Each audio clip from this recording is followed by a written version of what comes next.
Bonjour les cinéphiles, elle est là, enfin j'ai envie de dire, la série Amazon sur le Seigneur des Anneaux, depuis le temps qu'on nous en parle, depuis le temps qu'elle fait parler, enfin même depuis qu'elle a été annoncée, enfin elle arrive chez nous, on peut enfin avoir un premier avis sur les 2 premiers épisodes. Donc d'abord, quelques images.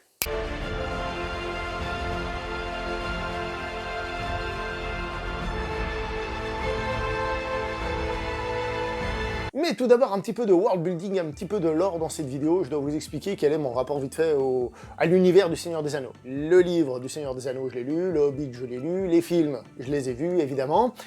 Est-ce que ça fait de moi un expert du monde? Pas du tout, pas du tout.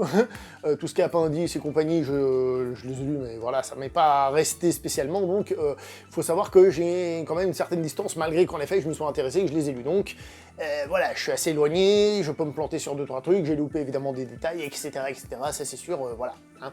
Mais je pense que beaucoup de ceux qui ont découvert cet univers l'ont découvert en réalité avec les films de Peter Jackson, donc d'ailleurs, plusieurs fois, je me suis tapé des discussions avec des gens, ouais, mais non, hein.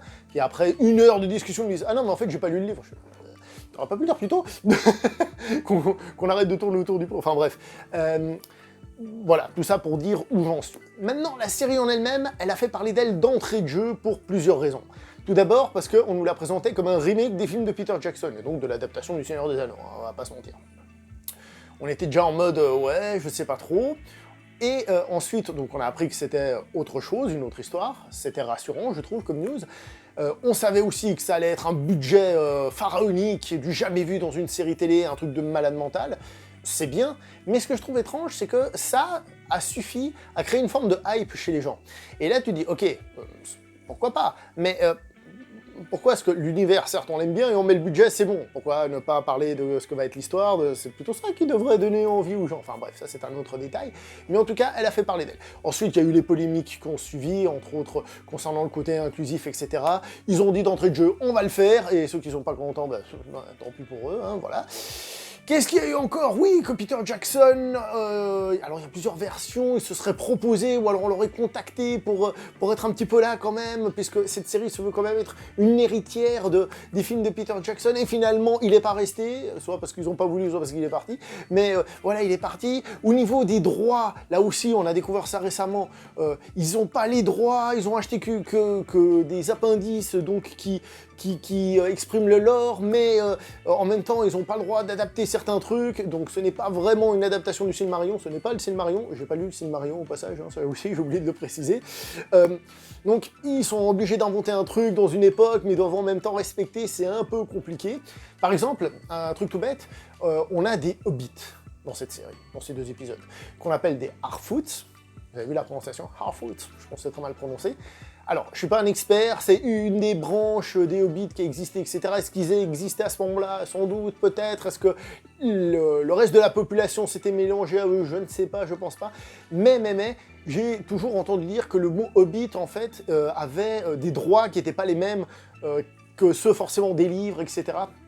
Alors peut-être que le livre, le Hobbit, pour l'appeler comme ça, il y a les droits qui sont liés et tout ça, mais comme c'est compliqué avec les droits, en tout cas ils n'avaient pas le droit, par exemple, c'est un truc tout bête, hein, mais je sais que Donjons et Dragons, le jeu de rôle, dont le film sortira prochainement, bah, ils avaient des Hobbits, ils ont dû changer le nom, ça c'est logique, hein, ils adaptent pas le Seigneur des Anneaux, mais j'ai entendu dire que c'était encore des droits séparés, bref.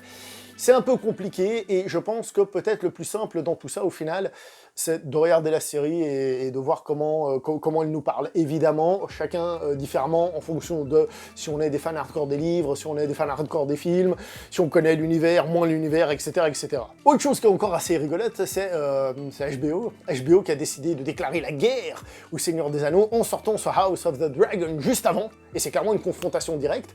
Et pour les fans de fantasy, c'est vraiment bon d'avoir des séries aussi ambitieuses au niveau du budget, au niveau de ce qu'ils veulent raconter, etc., qui vont essayer de toucher un large public en même temps, parce que je rappelle que la fantasy, ça reste quand même un truc un peu de niche. Hein. Allez, honnêtement, combien parmi vous lisent de la fantasy? Quand je dis lisent de la fantasy, c'est pas le Seigneur des Anneaux seulement, je veux dire, qui parmi vous lit, je sais pas moi, du Gemmel, du Erickson, et des choses comme ça, La Roue du Temps, enfin bref, vous voyez ce genre de choses. Dites-moi, hein, on va voir ça. Bref, et donc, c'est cool, et c'est marrant parce que les deux ont un gros budget, les deux essayent d'avoir quelque chose, après c'est clairement pas tout à fait pareil. Et tant mieux, les fans sont là justement pour être contents à ce niveau-là, même si après on peut aimer ou pas un truc, mais on va pas se plaindre, et c'est cool, Voilà. Alors maintenant, on va parler de la série vite fait en elle-même, évidemment, sans trop spoiler, c'est 2 épisodes, ce n'est évidemment pas la conclusion de ce qu'on pense de toute la saison, de toute la série, hein, on est sur 2 épisodes. La série comporte donc plusieurs petites histoires, qui, on imagine évidemment qu'au bout d'un moment, elles vont se connecter, pour le moment c'est des choses un petit peu séparées. Quand on passe de l'une à l'autre, on a une transition avec la carte du monde, ce qui est cool, enfin la carte du monde, la carte de la Terre du Milieu, ce qui est cool, ça permet de situer tout ça. Ça fait un petit peu comme ça d'ailleurs, mais c'est aussi comme le lecteur, quand il lit Le Seigneur des Anneaux, il revient sur la carte, attends, hein, ils vont passer par où, qu'est-ce qu'ils vont faire, etc. Donc ça c'est cool, je trouve. Et ça permet de bien situer les choses, d'ailleurs c'est peut-être un défaut de la série, c'est qu'il essaye de faire que tout soit très clair, et on sent qu'on est face à un rythme de série télé actuelle. Ce que je veux dire par là, c'est que le rythme global, il est assez lent parce qu'on va introduire chacune de ces petites histoires, et bien qu'on ait 2 épisodes de 2 heures, et ben on sent que ça prend son temps, peut-être à mes yeux un petit peu trop. Cependant, du coup, la présentation de l'univers, le world building, il est très important, et c'est un peu une des caractéristiques de la fantasy en règle générale, entre autres introduites par Tolkien, justement, et donc, ouais, on développe bien le lore ici, dans cet univers-là et tout, et ça, c'est vraiment vachement cool, je trouve. Franchement, à ce niveau-là, il n'y a pas grand-chose à dire.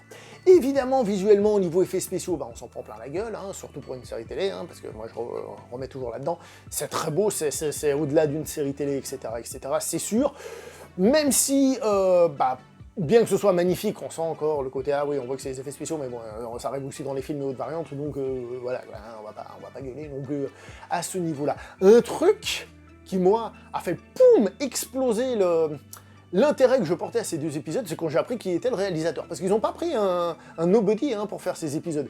Ils ont pris Juan Antonio Bayona, qui est un réalisateur connu et reconnu, qui a, par exemple, déjà fait un film très commercial, très de producteur, à savoir donc Jurassic World 2, Fallen Kingdom.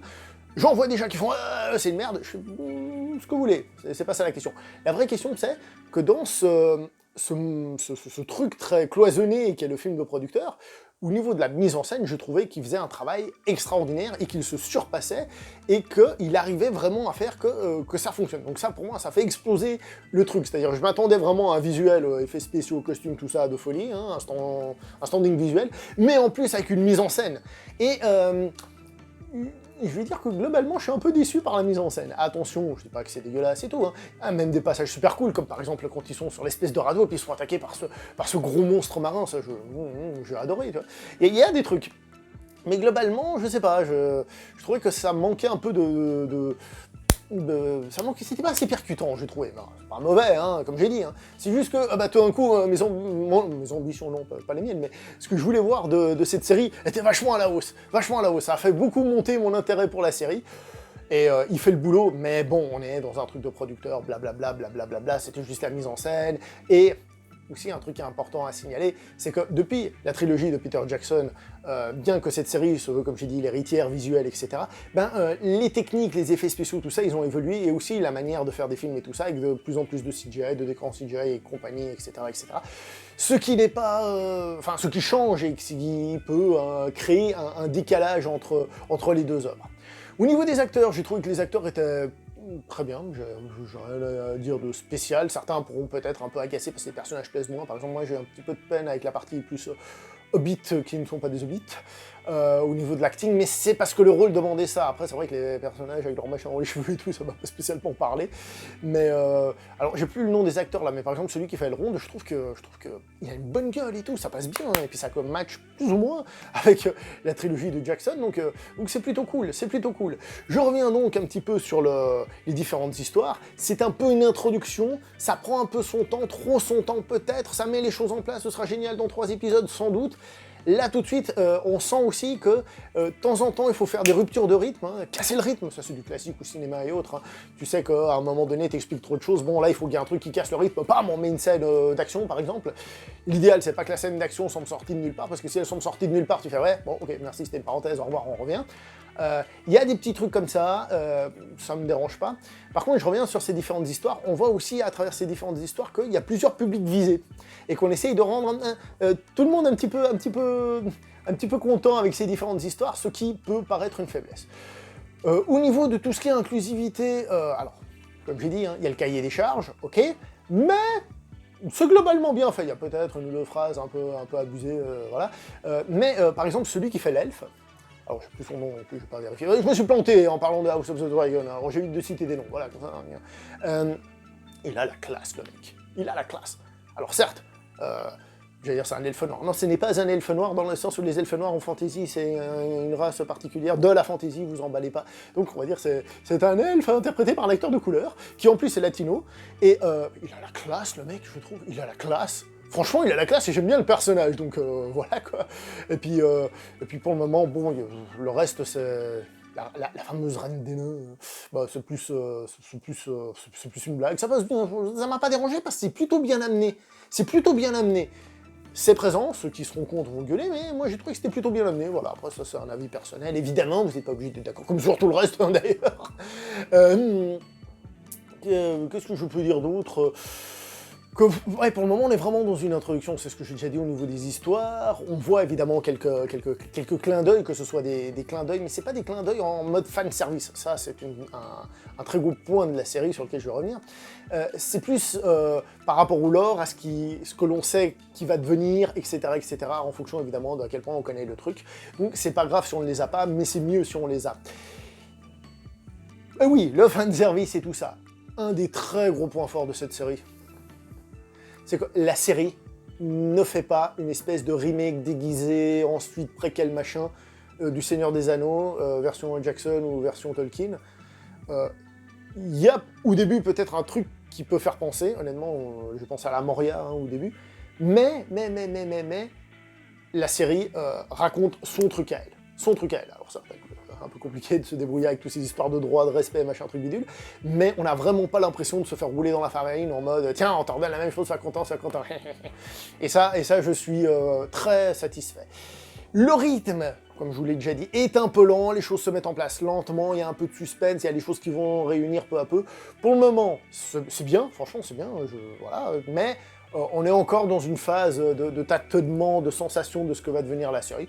Pour le moment, je trouve que c'est une bonne ouverture, en fonction évidemment des gens qui accrochent plus ou moins. Moi, je trouve que c'est plutôt bien, même si j'ai personnellement parfois eu de la peine à totalement adhérer, de par le rythme, de par certaines histoires qui étant un petit peu différentes, m'ont peut-être fait un petit peu moins accrocher. Mais ça, on verra dans les épisodes suivants ce que ça va devenir, faut laisser le temps au temps.